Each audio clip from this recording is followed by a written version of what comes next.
descrivendo il movimento del Gilgul,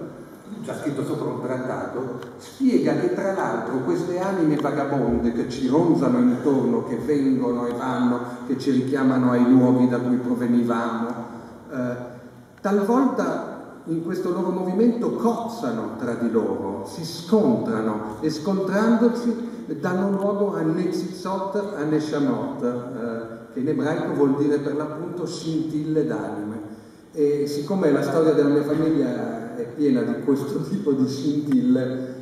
credo che insomma alla fine funziona. Allora, ci sono tante anime vagabonde in questo libro, anime vagabonde che appartengono alla tua famiglia.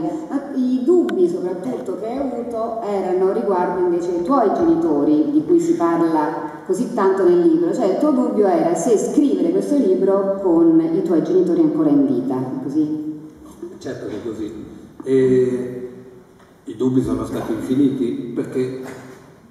per fortuna la scrittura è anche il momento dell'acquisizione di consapevolezza. Quando dei pensieri confusi che hai nella testa cerchi di fissarli sulla carta o sulla tastiera di un computer, anche i pensieri cambiano,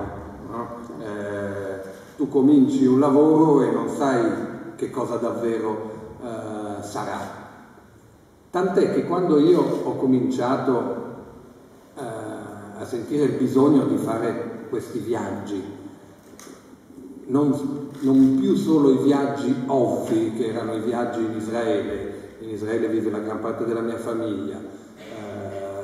le prime mie parole da bambino le ho pronunciate nella lingua ebraica, i miei genitori sono nati entrambi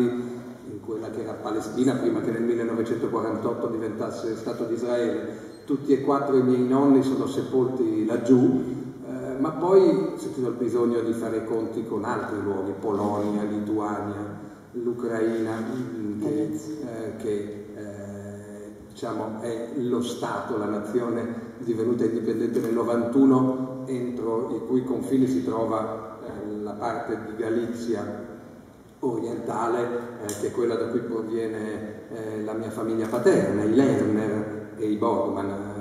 per citare anche la nonna. E poi, grazie al formidabile strumento che ho acquisito tardivamente soltanto, ovvero sia un meraviglioso passaporto italiano che ti fa andare dappertutto, perché con il titolo di viaggio per Apolidi che avevo prima quasi nessuno di questi viaggi mi sarebbe stato consentito. Insomma, io pensavo prendo delle volte le scuse, lavoro per Repubblica, mi faccio pubblicare dei reportage così mi pagano anche il viaggio, in effetti sono usciti un po' di reportage